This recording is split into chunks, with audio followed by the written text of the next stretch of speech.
Today is my second day on this guy, which is an E-Jack 162 wide, and it's sprung a lot of energy in it, stored energy in it. It has so much energy that, and it's like it's got that Jamie energy, that camber, that it's really sprung, but it also has magnet traction and not mellow mag. Well, it might be mellow. Pretty aggressive magnet traction, and so that also, when that board loads and it has magnet traction, it's able to load that much more. When you come out of the turn, you turn exits. Like when I was riding this thing that first day, I was having difficulties keeping the board ground. You set an edge and come out of that turn. If you want to leave the ground, you can leave the ground between every turn if you care to. One is this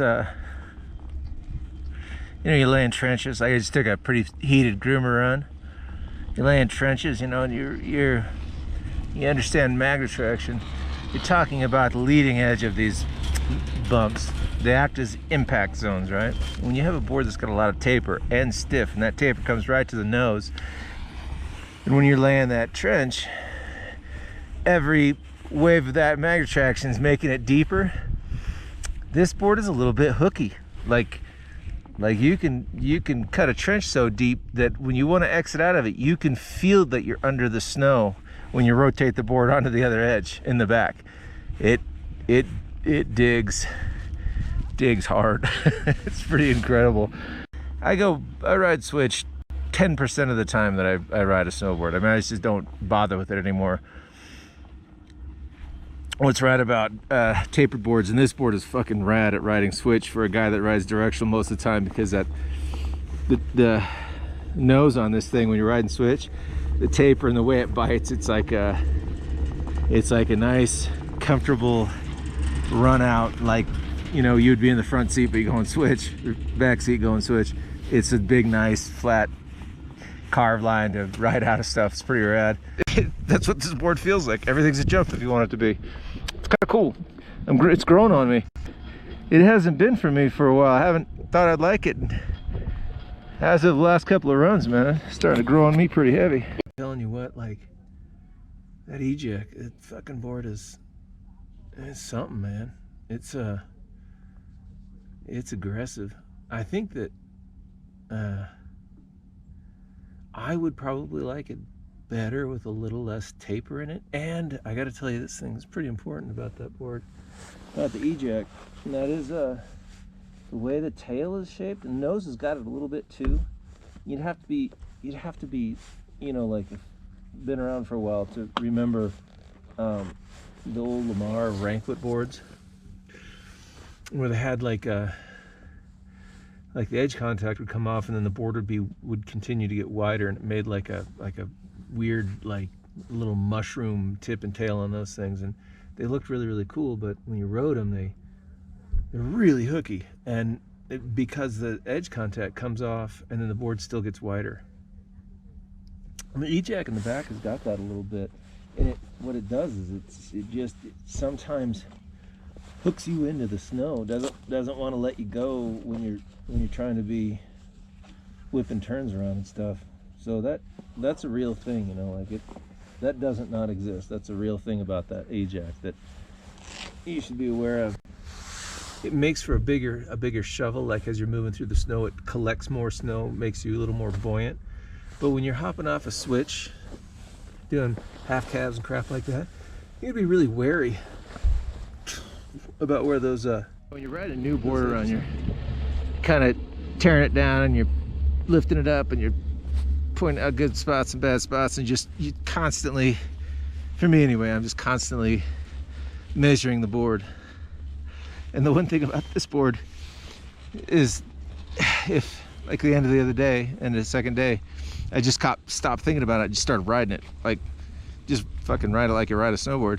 And as soon as I stop thinking about what's doing, what it's not doing, and it's a fucking fun board to ride. It's like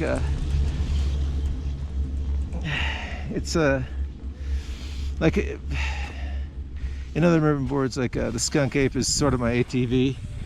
I'll ride the Skunk Ape in any condition, and be happy with it. Like, if there's only one board, that'd be it. But I tell you what, this E-Jack, starting to make this argument for this only one board deal.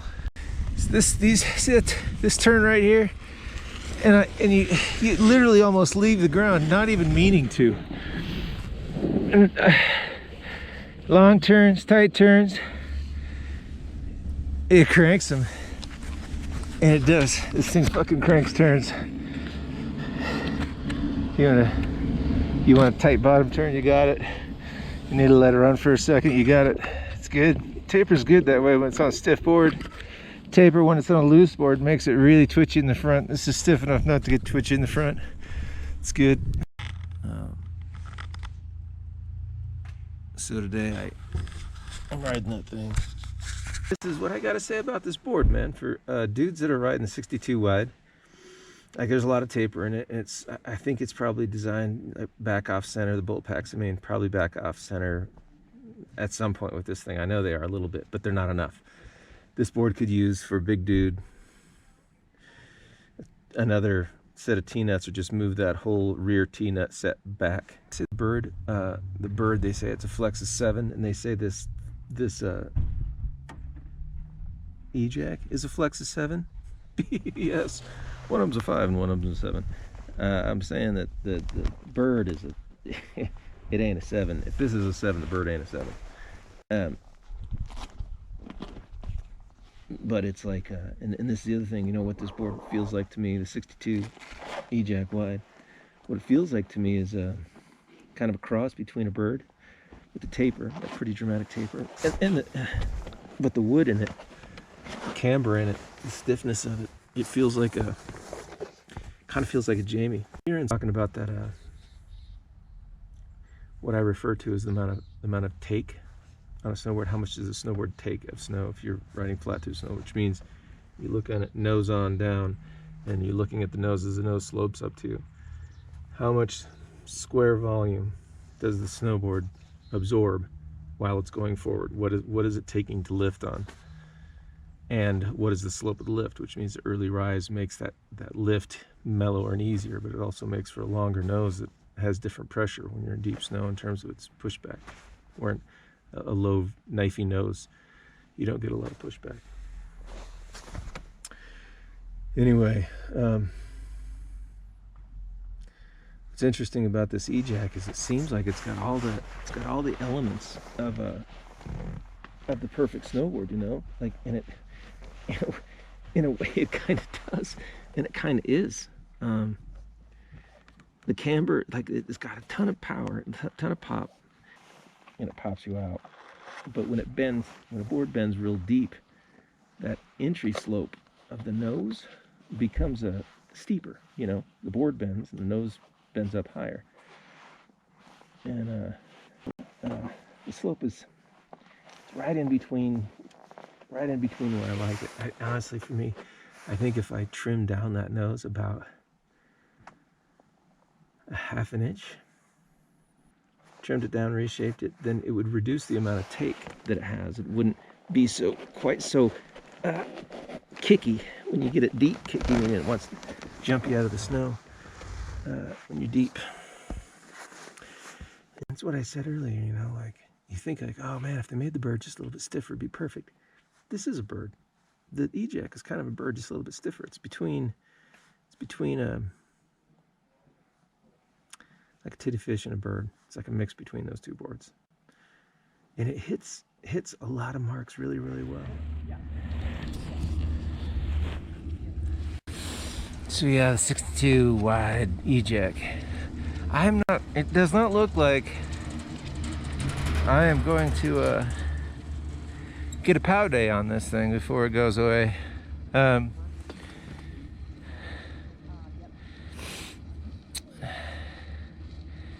I guess the thing is, and I noticed this in the bird too, the E-Jack has it quite a bit. E-Jack has this quality to it because it's considerably stiffer than the bird 62.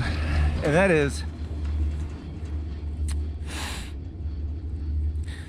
what's cool about the bird and the E-Jack, and a lot of boards, a little bit of taper, is that when you're doing carve lines on groomers, how you're weighting your board, like how much, you know, what's your power distribution between your legs, power distribution between your legs, and I can't get because I said this before, the T-nuts. It needs another set of T-nuts in the back for dude that's 6'4" and has a wide stance. But again, when you're riding groomers, you're carving groomers with this thing, is a little in the back seat. So, and I feel that on the bird a little bit as well, but the bird is soft enough in the front where it doesn't bite. It'll wash in the front and ride the carve line that you want from, you know, midway through the board, you know, a third of the board away, and he'll ride that carve line because the front's washy enough. This isn't washy, it's always biting. The front is always knifing into a turn. Like I said, it's got a lot of power, it's got a lot of juice. I'm always cranking my bindings down harder with this thing, like I do with the 66 wide and the 67 bird wide. But I don't, you know, this is the truth of it. I can't seem to get totally comfortable on this thing, like totally comfortable. I always feel like I'm reaching for the back seat for a carve line, like the nose is initiating the turn and then I got to get in the back seat to make sure that turn rounds out and knifes in. So I suspect, I haven't had any pow days on it yet, I bet the weight distribution's epic in pow day. Like it's listed. That's it, I'm not talking anymore about it. What the E-Jack does is that, to me, it's a combination between three boards. It's a combination of a Hot Knife 159 wide, a BRD 162 wide, and a Titty Fish 166. If you were to blend all those boards, you end up with E-Jack. And to me, I like it quite a bit. The side cut is very tight for me, and having a tight side cut like that, and having the taper that it does, it makes it for a really aggressive board. The best word that I can, like, if you ever grew up skiing and know how to ski bumps and know what a good bump ski is supposed to feel like, the E-Jack is like a bump snowboard. Like if you wanted to go pound